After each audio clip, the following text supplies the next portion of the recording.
A'udzu billahi minasyaitonir rajim. Bismillahirrahmanirrahim. Assalamualaikum warahmatullahi wabarakatuh. Alhamdulillahi ala nikmatil Islam, alhamdulillahi ala nikmatil iman. Rabbi zidna ilman warzuqna fahman.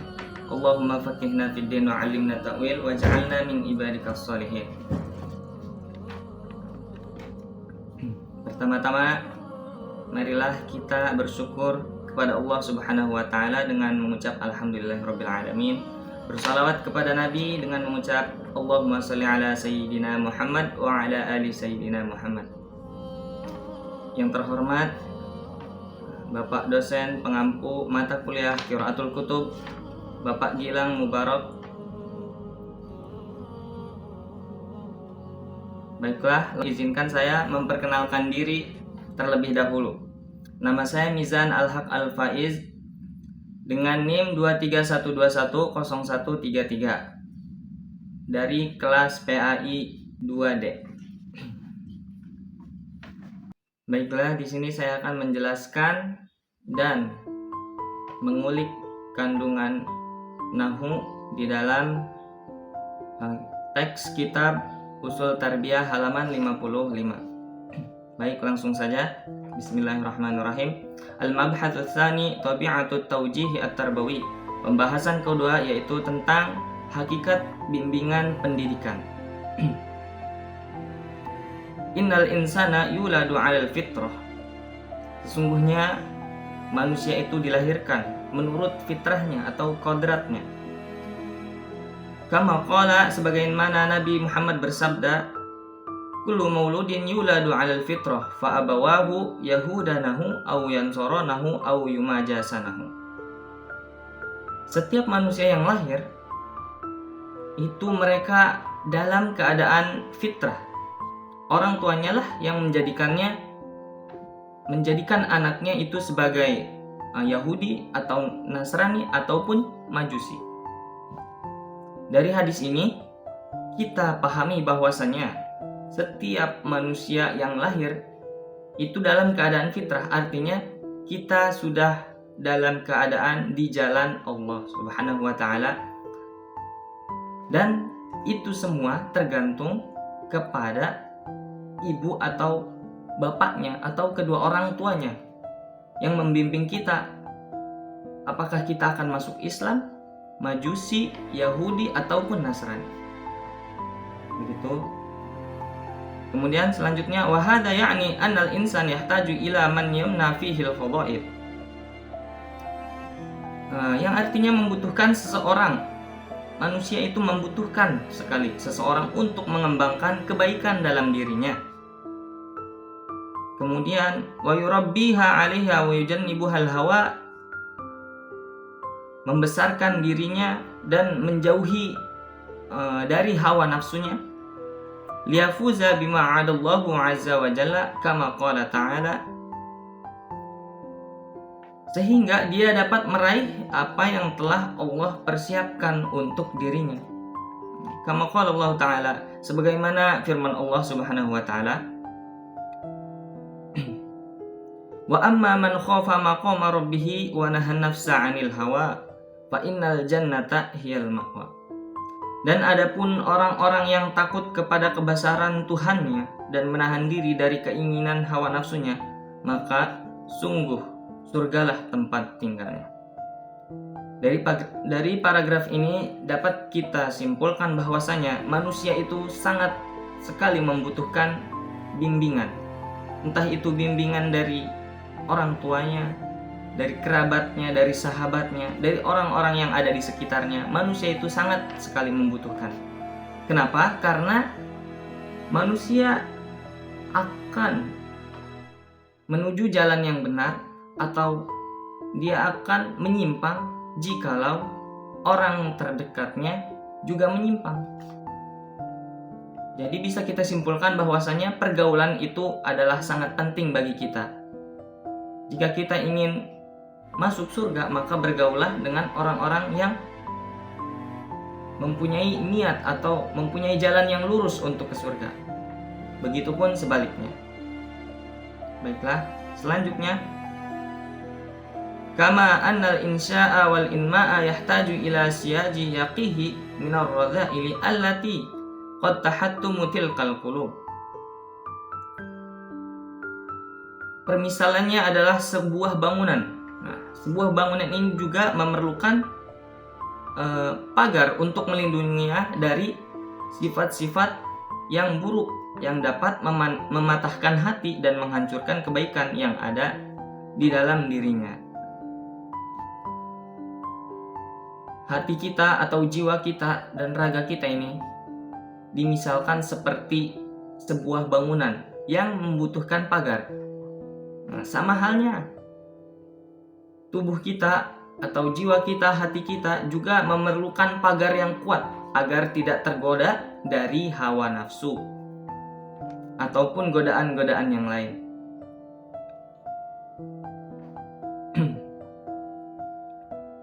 Selanjutnya, wa tahdumul khairu fiha fataj'aluha murta'an lirradha'il. Sehingga menjadikannya tempat berkembang sifat-sifat buruk. Jika kita tidak mempunyai pagar dalam diri kita, pagar yang kokoh, pagar yang kuat, maka kita akan hancur atau akan terlena dengan sifat-sifat yang buruk yang timbul dari dalam diri kita. Wala yuhaqqiqu dzalika illa tawjihi al-islami al-hanifi dinun nama wal wiqayati wal ilaj mimma yusibul qulub. Dan hanya tuntunan Islam yang hakiki, yaitu agama yang akan tumbuh, yang bisa mencegah dan yang bisa mengobati terhadap apa yang menimpa hati.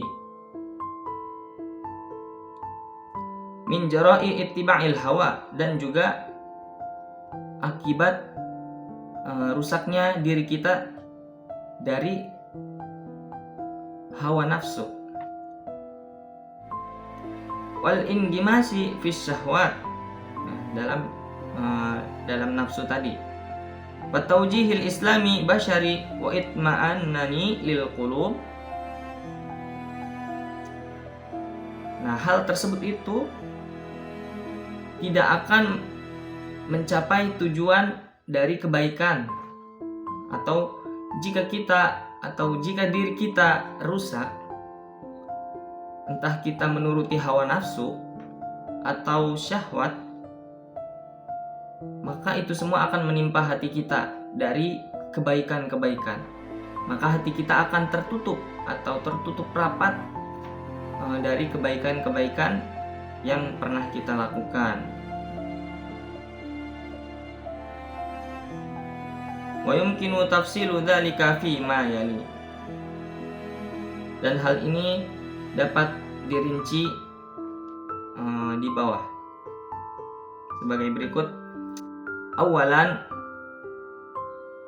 al-inma'i. Yang pertama yaitu perkembangan.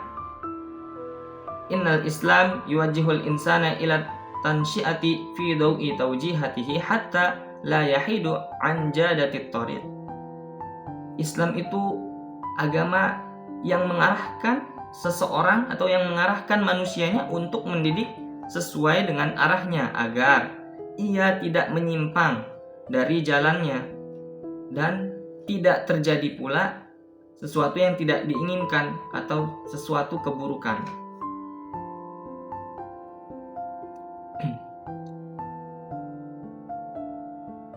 Wadzalika bitarghibihi fi tazkiyatin nafsi, yaitu untuk menyucikan hati, menyucikan jiwa. Li'annahu mata hasalat fi nafsi hadhihi tazkiyah bodat salihatu li gharsi fadailal akhlaq fiha. Karena ketika sedang menyucikan jiwa, maka ia menjadi layak untuk ditanamkan. Apa yang layak ditanamkan? Yaitu akhlaknya di dalam hatinya, di dalam dirinya. Maka kita harus menanamkan akhlak yang baik di dalam diri kita.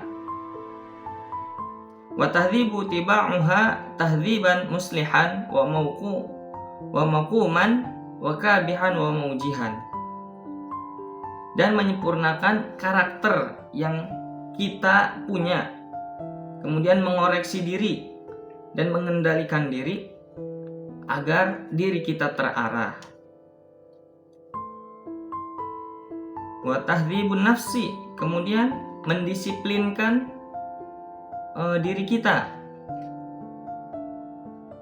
Yatahayya'ul manakhun nafsi as-salihu litafjura manabi'ul khair.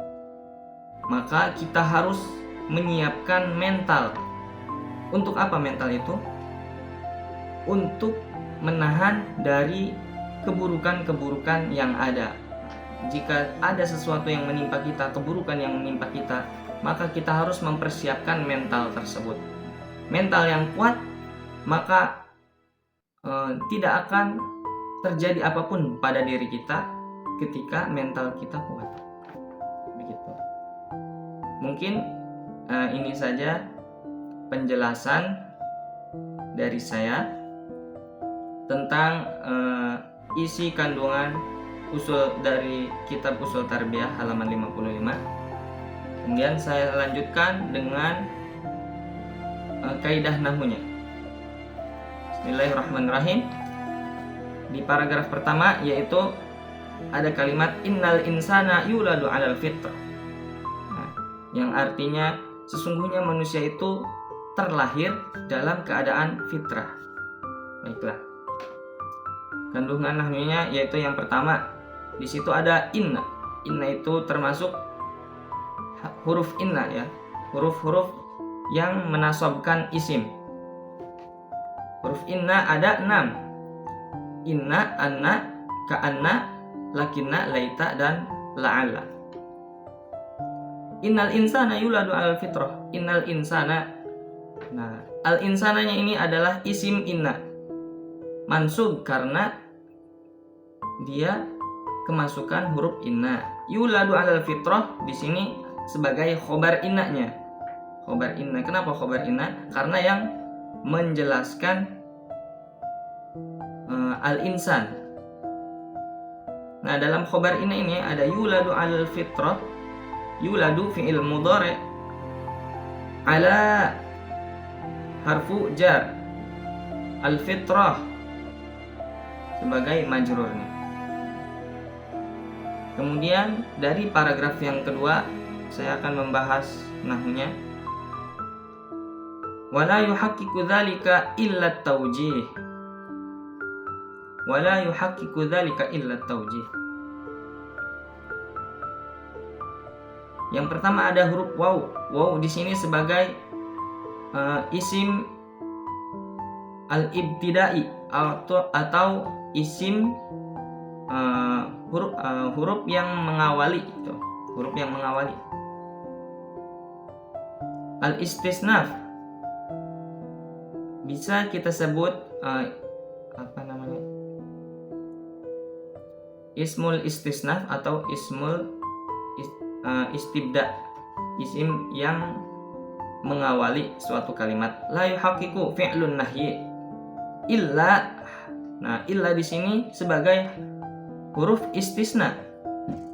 Nah, huruf istisna sendiri ada 8. Yang pertama illa, ghairu, siwa, suwa, sawaun, khala, ada, dan hasya. Kemudian at-taujih, illa taujih. Taujihnya di sini sebagai mustasna minhu. Kemudian di paragraf ketiga saya akan membahas kaidah nahwunya. Di paragraf ketiga ada innal islama yuwajjihul insan. Yang artinya sesungguhnya Islam itu mengarahkan manusia atau mengarahkan seseorang. Mengarahkan di sini maksudnya mengarahkan adalah mengarahkan kepada yang benar, bukan kepada yang buruk. Selanjutnya inna. Inna di sini adalah huruf inna atau harfu inna. Huruf inna ada 6. Inna, anna, ka'anna, lakinna, laita, dan la'alla. Kemudian innal islama. Al islama yaitu adalah isim inna. Kenapa dia mansub karena kemasukan huruf inna yang amilnya adalah menasobkan isim dan menasobkan khobar. Yuwajjihul insan. Nah, yuwajjihul insan di sini sebagai khobar inna.